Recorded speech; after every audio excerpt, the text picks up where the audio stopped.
Guys, j'espère que vous allez bien. Bienvenue chez la Doua. It's about everything. Et actuellement, pour faire un petit clin d'œil, j'ai regardé le top des 10 pays qui me suivent. Et j'ai vu Congo-Brazzaville. Vous êtes là, deuxième position. La France, vous êtes 44%. Vous êtes numéro 1, les Français, la France. Bravo. Vous savez déjà, on est là. Et là, j'ai vu Congo-Brazzaville, au début, ils avançaient timidement. Ils regardaient Doha, mais c'était timide. Ils étaient, j'assume pas. Et là, maintenant, ils assument. Ils prennent position. Vous avez même dépassé Canada? Oh, pardon. Bref, oui. En vrai, j'ai les deux Congos. Je vais mettre la petite liste. J'ai les deux Congos qui me supportent, mais j'ai vu Congo-Brazza. Vous êtes rendu deuxième position. Donc, vous approchez là. On est là. Donc, on assume Doha. Donc, actuellement, je me suis dit, qu'est-ce que je peux faire? Donc, je vais aller regarder une actualité que je vois, que j'ai croisée concernant Congo-Brazza. Et oui! Donc, actuellement, on est à Congo-Brazza, guys. On va regarder qu'est-ce qui se passe dans les titres. J'ai vu une petite actualité. Et puis pourquoi ne pas en parler? Parce que c'est ça qu'on fait. On jase, on regarde qu'est-ce qui se passe. Donc, maintenant, au Congo, il y a une femme. Une femme peut ignorer la justice pendant 3 ans, ne jamais répondre aux convocations du tribunal, refuser de se présenter devant le juge, mais il suffit qu'elle pleure devant une ministre plutôt, pour que son ex-mari se retrouve en prison. Si les faits rapportés sont exacts, nous ne sommes plus dans un état de droit, nous sommes dans un système où les relations familiales valent plus que la justice. Et ça, c'est extrêmement grave, c'est dangereux et c'est pour ça qu'on en parle. On parle pour sensibiliser, on parle pour arrêter de normaliser les abus de pouvoir. Donc, à cause que tu as des relations, tu as du pouvoir, que tu peux faire un peu ce que tu veux. It's not supposed to work like that dans un système démocratique. Et c'est pour ça que Doha est rendu à Brazza comme ça, au Congo, la République du Congo plutôt, pardon, parce que bien entendu, Brazza, c'est une grande ville au Congo, à la République du Congo, mais ce n'est pas le pays complet. Ouais, Doha connaît sa géographie, Doha connaît son histoire. Est-ce que vous pouvez donner ça à Doha? Donc, on met des likes, on booste. Et puis, on y va. En même temps, je profite de vous dire, je suis vraiment contente. J'ai une belle brin d'énergie parce que j'ai officialisé mon 3e stage, qui est mon dernier stage qui valide ma formation. Oui, je vais faire peut-être une autre vidéo, je vais en parler complètement, mais la vie est faite, mais quand je cherchais un peu mon stage, j'étais un peu hésitante parce que le 3e stage, c'est le dernier stage, c'est un stage très important, et je regardais un peu ce genre de milieu que je voulais aller pour mon 3e stage. Dites-vous, c'est un stage de 19 semaines. Eh oui! Je vais le débuter le 22 juin. Et je ne sais pas l'énergie que je vais avoir après pour les vidéos. Donc, on profite. Vous allez voir beaucoup de vidéos pour le moment. Le 22 juin, peut-être encore une petite vidéo parce que ça va être une petite journée que je vais avoir. Mais après, on va voir selon mon énergie. Donc, on y va. Sans perdre d'instant. It's about everything. La place où ce qu'on n'est pas né avec le discernement. Personne n'est né avec le discernement. Mais ici, on pratique le discernement. Ça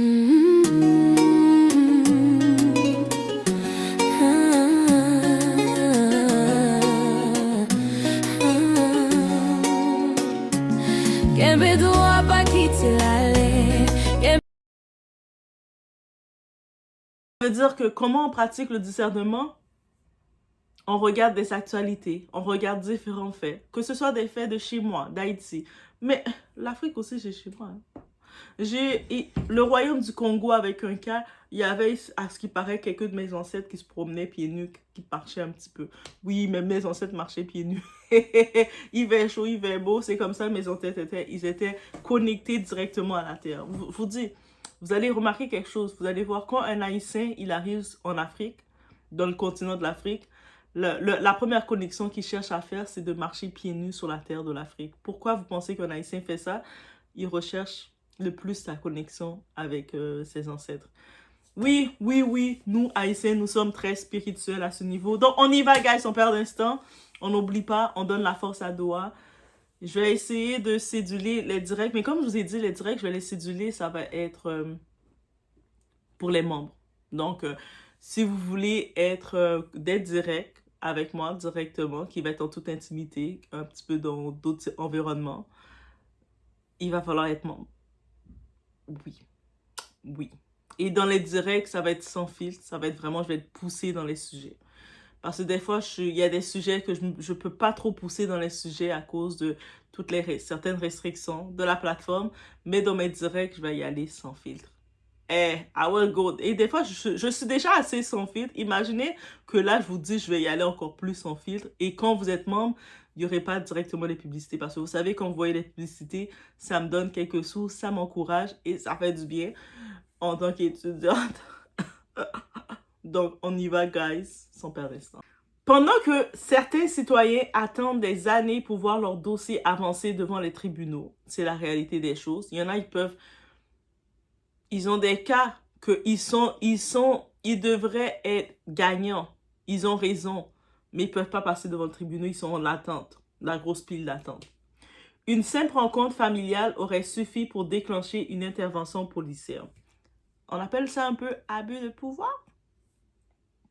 Selon les informations qui circulent, Madame Gondou-Roland attendrait son divorce depuis 3 ans. Son mari, Noël Gondou, aurait engagé une procédure judiciaire. Mais la procédure suit son cours. Elle existe déjà. Elle est devant les tribunaux. Alors, pourquoi une intervention politique? Pourquoi une ministre devrait-elle entrer dans un dossier matrimonial privé? C'est la première question et c'est probablement la plus importante. Parce que lorsque le pouvoir politique commence à intervenir dans les conflits conjugaux, la justice cesse d'être la justice. Le système démocratique n'a plus de sens. Ça devient une histoire de pouvoir, de qui je connais. Même pas de pouvoir, de pouvoir, de qui je connais. Ah, moi je connais telle personne, fait que je vais te faire tomber. La justice devient plus un outil. Aujourd'hui, c'est un homme, demain, ce sera qui? Votre voisin, votre frère, ou même vous-même. C'est-à-dire, comme vous le voyez ici, voilà, je ne suis pas d'un côté pour dire parce que c'est le côté d'une femme que je dois défendre la femme. Moi, je suis de côté de regarder, pratiquer mon discernement. Et voir que quelque chose ne fait pas de sens, quelque chose ne doit pas être normalisé, quelque chose est contre la démocratie, je vais mettre mon pied à terre. Aussi simple que ça. Si vous suivez Doha, je ne vais pas être le genre qui va dire une femme a toujours raison face à l'homme. Je trouve qu'il y a eu un abus, je le dénonce, aussi simple que ça. Ce qui choque également dans cette affaire, c'est l'argument avancé. On parle de coups et blessures. Très bien. Alors, où sont les preuves? Où sont les certificats médicaux? Où sont les témoignages? Où est l'enquête? Où est la présomption d'innocence? Parce qu'on ne peut pas envoyer quelqu'un en prison simplement parce qu'une personne raconte une histoire. Et ça, c'est un fait. On a vu dans l'histoire. Vous avez vu l'histoire de Amber Heard et Johnny Depp. On a pu voir sur le premier coup, Amber Heard, elle était convaincante. Elle a même versé des larmes. Elle pleurait même. Elle a fait comme ça. Moi, je la croyais. Je voulais être une femme, dire la femme a toujours raison. Mais suite à ça, heureusement que j'ai pris du recul, j'ai dit, Doha. Là, on entend sa version. Et puis, on a vu les faits que finalement, elle était coupable. Voilà. C'est pour ça, suite au cas de Johnny Depp, en tant qu'être humain, je ne peux pas juste aller sur une version sans fait, sans rien. Et puis, il y a un autre point que beaucoup de gens évitent soigneusement. Le mot divorce. Le divorce. Depuis quand un homme ou une femme est-il obligé de rester dans un mariage qu'il ne veut plus? Je vous dis, l'amour n'est pas éternel, le divorce existe aussi. Oui, c'est sûr que je ne suis pas là pour mettre en avant le divorce, mais le divorce, si une relation entre deux personnes, parce qu'une relation se fait en deux personnes, si ça ne fonctionne plus, si une des personnes ne veut plus jouer son rôle, ne veut plus donner son énergie, pourquoi forcer la personne? Est-ce que vous avez tellement aimé être conditionné, être esclave, que vous voulez être esclave ou rendre esclave quelqu'un dans votre relation? Après, vous vous plaignez que la personne vous maltraite dans la relation. Après, vous vous plaignez que la personne va vous tromper à longueur de journée dans votre relation. J'avais entendu une conversation avec certains hommes qui parlaient. Il y a même un homme, c'était très intéressant, qui disait, c'est choquant mais très intéressant. Lui avait dit, lui, il sait que les femmes sont problématiques pour éviter des problèmes avec certaines femmes, les types de femmes qu'il a, il préférait provoquer la séparation. Comment il faisait pour provoquer la séparation? Il va te tromper.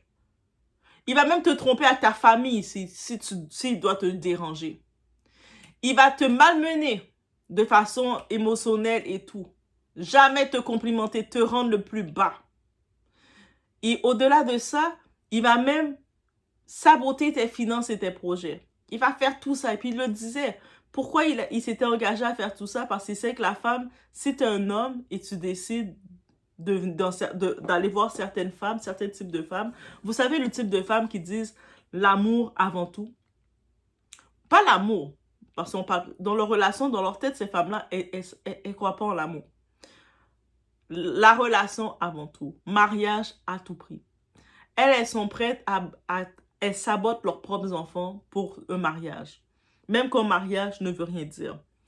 Et puis ces femmes-là, elles sont très dangereuses. Parce que ce sont ce genre de femmes-là qui vont faire des faux témoignages, qui vont accuser, faire des fausses accusations, des femmes qui peuvent détruire ta vie. Donc lui a dit, tant qu'à ça, comme elle veut s'imposer dans le mariage avec moi, je vais tellement la détruire qu'elle-même, elle va devoir sortir de là. Parce que ce genre de femmes-là, la seule façon de sortir, c'est de les saboter. Et d'un sens, c'est choquant d'en l'entendre dire ça, mais je sais que en ayant écouté beaucoup de témoignages de beaucoup de femmes qui croient au mariage avant tout, je sais que c'est pas rien. C'est-à-dire que quand je vois une relation, une femme va se plaindre de son partenaire parce qu'il a un comportement toxique et répétitif, elle va dire, mon mari fait ça, il me trompe, il fait ci, il fait ça, je vais prier pour lui. Moi, je ne sais pas prier pour lui. Est-ce que ton mari veut réellement rester avec toi? Est-ce que c'est réellement ton mari? Toi, tu es sur ton profil Internet, tu as mis 10 photos de ton mari dans toutes les positions, tu as mis toutes les ongles de ses orteils. Lui, ton mari, même t'afficher, il ne le fait pas. Mais toi, tu vas dire, mon mari est discret, mais il est sur les réseaux sociaux. De quelle discrétion que tu parles? Moi, là, si j'ai M. Doua va m'afficher autant que je l'affiche. Et même plus, même. Parce que M. Doua va tellement être content de moi. Il va m'afficher, il va dire, voici Doua, elle vient de me couper des patates. C'est rare qu'elle le fait, mais elle m'a coupé les patates. Elle a mal coupé, mais c'est ma Doua. Il va m'afficher. Mais bref, ça c'est notre histoire. Mais ce Doua, affiche-moi pas quand je coupe mal les patates, s'il te plaît. Épargne-moi ça. Le mariage est un choix. Le divorce aussi est un choix. Mais beaucoup de personnes, ils sont conditionnés au mariage qui est un choix, mais le divorce pour eux, ça doit pas arriver. On ne construit pas une famille avec des menottes. On ne reconstruit pas un foyer avec une cellule de détention. On ne crée pas l'amour sur la menace policière. Soyons sérieux. Si un couple est séparé depuis plus de 3 ans, 3 ans que tu es séparé, il n'y a plus de couple. 3 ans que je te calcule pas. C'est-à-dire, j'ai fait 3 anniversaires. Je me suis levée, on m'a dit bonne fête à 3 années différentes. Je me suis levée, tournée dans mon lit, t'étais pas à côté de moi. T'étais pas à côté de moi. Pour moi, il n'y a pas de relation. Pour moi, t'es déjà enterré, t'es sur la tombe. T'as même pas de tombeau là, t'es juste dans un trou. Yeah. Donc, si une procédure de divorce est déjà engagée, même si la personne décide, moi, je vais pas signer, je vais le faire chier, je vais pas signer, mais on n'est plus ensemble. Qu'est-ce que tu veux? Si les 2 personnes ne vivent plus ensemble, qui croient réellement qu'une signature forcée va sauver ce mariage? Personne. Absolument personne. Ce genre d'affaires crée un précédent dangereux parce qu'au lieu d'encourager la médiation, au lieu d'encourager les preuves, au lieu d'encourager la justice, on encourage l'influence. Le message envoyé est simple. Si vous connaissez quelqu'un de puissant, vous pouvez contourner les procédures. Et c'est exactement ce qui détruit la confiance des citoyens dans leurs institutions. Parlons aussi de la loi Mouebara. Cette loi a été créée pour lutter contre les violences faites aux femmes. C'est son objectif. Et cet objectif mérite d'être respecté. Mais lorsqu'une loi commence à être perçue comme une arme utilisée dans des règlements de compte personnels, alors cette loi perd progressivement sa crédibilité autour de la population. Et c'est dommage. Parce que les vraies victimes finissent également par en payer le prix. Il suffit qu'une charrue qui veut pas divorcer, une charrue qui est mon mari, tu sais les femmes là qui ont la mentalité, mon mari, on a volé mon mari. Cette mentalité là, ça va vous amener nulle part, ok? Mais vous là, mais c'est à cause de vous que les vraies victimes payent le prix. La question n'est pas de défendre les hommes contre les femmes. La question n'est pas de défendre les femmes contre les hommes. La question est de défendre la justice contre l'abus de pouvoir. Nuance. Parce que lorsqu'une personne est arrêtée sans procédure claire, lorsque l'influence semble remplacer le droit, tout le monde devient vulnérable, que ce soit un homme contre une femme, ou un homme ou une femme. Tout le monde est vulnérable. Parce que ça veut dire le système, tu ne peux pas te fier au système. Ça veut dire que tu peux être innocent, mais quelqu'un qui a plus de contacts et de pouvoir que toi te fout en prison. Comment tu te sens dans un système comme ça? Est-ce que tu vas te sentir en sécurité réellement? That's it. Si les faits sont confirmés, cette affaire dépasse largement un simple conflit conjugal. Elle pose une question fondamentale. Au Congo, est-ce la justice qui décide ou les relations familiales? Parce que le jour où les citoyens commencent à croire que les liens de parenté valent plus que les tribunaux, ce n'est plus seulement un homme qui est en danger, c'est tout l'État de droit. Ça veut dire que maintenant, un homme, maintenant, c'est pour ça qu'on va retrouver beaucoup d'abus de mensonges. Même pas d'abus d'abus de mensonges. Ça veut dire qu'on va trouver beaucoup d'hommes qui vont venir, qui vont frôler, rôder autour de toi, mais sans s'engager avec toi. Comme ça, si je suis pas engagée avec toi, ma charrue, comment tu vas pouvoir me faire du mal? Comment tu vas pouvoir m'amener en prison, quoi que ce soit? On n'a aucun engagement, aucun lien qui nous relie. Après, vous allez vous plaindre, mais les hommes ne veulent pas s'engager. En Occident, c'est ça qui arrive là. Les hommes ne veulent pas s'engager parce que les lois ont fait en sorte que ces hommes-là, ils se disent, plus je m'engage, plus que je risque la prison. Plus qu'un pied est en prison. C'est-à-dire que je m'engage moins. C'est ça que ça amène. Et là, maintenant, on amène ce système-là en Afrique. Qu'est-ce qu'on fait? On amène ce système-là dans les pays traditionnels où ce que l'homme sait qu'il a pas le choix d'être engagé. L'homme n'a pas le choix d'avoir des responsabilités dans son foyer. Mais là, il se dit, mais cette grosse charrue, cette grosse cruche, moi, si ça marche plus avec elle, je veux plus rester avec elle, je suis pognée avec elle, je suis pognée avec cette conne-là. Mais qu'est-ce que je vais faire? Je vais éviter tout engagement. Comme ça va juste être un voilier de l'eau qu'on appelle. Ça veut dire que je jette l'eau et puis je m'en vais. C'est ça que vous allez chercher. Et qui va payer le prix? Des femmes qui vont être dans des relations sans engagement. Et vous savez que c'est ça qui fait plus mal à une femme, d'être en relation sans engagement. Parce que oui, en Occident, au moins des fois, tu peux retracer l'enfant, mais en vrai, ici, là, dans nos pays, nos afros, là, les femmes peuvent faire 6, 7 enfants, ça ne retient pas un homme. Hein. Des femmes, tu peux te retrouver, tu galères avec tes enfants, tu vis dans une seule pièce avec des enfants, mais en même temps, vous devenez des mères pondeuses. Là. Vous faites plein d'enfants comme ça pour essayer de garder des hommes, et les hommes vous regardent, et puis ils vous regardent avec mépris. C'est toi qui voulais me garder, moi je voulais pas te garder, qu'ils te disent. Donc, vraiment, je tenais à parler de ce dossier, parce qu'on ne doit pas normaliser ça. Honnêtement, c'est de l'abus de pouvoir. Et puis, j'ai vu beaucoup de cas, depuis que je regarde certains dossiers, je vois beaucoup de cas d'abus de pouvoir. Que ce soit, on a pu le voir de l'autre côté du fleuve, on a pu voir cette chanteuse, qu'est-ce qu'elle a fait? Dans ses contacts, elle a appelé l'armée. Elle a appelé l'armée pour venir pour un 50$ que un de ses employés l'a supposément volé. Mais c'est un mensonge. Parce que je me dis, même si tu as ton employé tu dis qu'il t'a volé 50$, tu peux prendre des big boss costauds, ils fouillent cet employé-là et puis ils lui prennent l'argent, soi-disant. Mais toi, l'affaire qu'elle a faite, je suis comme... Mais bref, c'est de l'abus de pouvoir. On a pu voir l'autre cas de l'autre fleuve. Je sais que du côté de Kinshasa, vous avez beaucoup de dossiers. Hein? Mais le docteur David, ça m'a trop marqué. Docteur David, en plus, il dit, la femme elle vient d'accoucher, elle a toutes ces douleurs. Et puis il dit, elle fait des caprices. Moi, même sans accoucher, je fais des caprices. Et puis, si je fais des caprices, là, je vais pas accepter qu'on me condamne de faire mes caprices. Laisse-moi faire mes caprices, je suis une femme.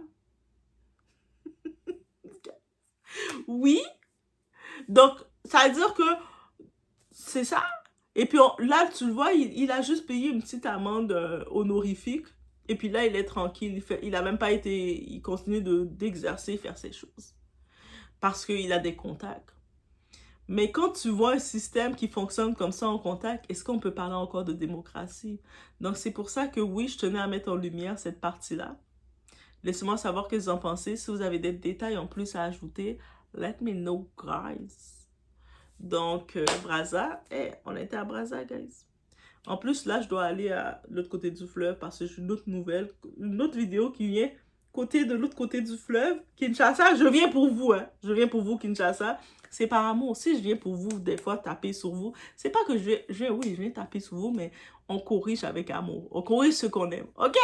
Donc, pourquoi je vais vous corriger, Kinshasa? On va en parler dans l'autre vidéo, mais faites pas ça. On est, surtout, je vous donne un indice, on est dans la période de la FIFA.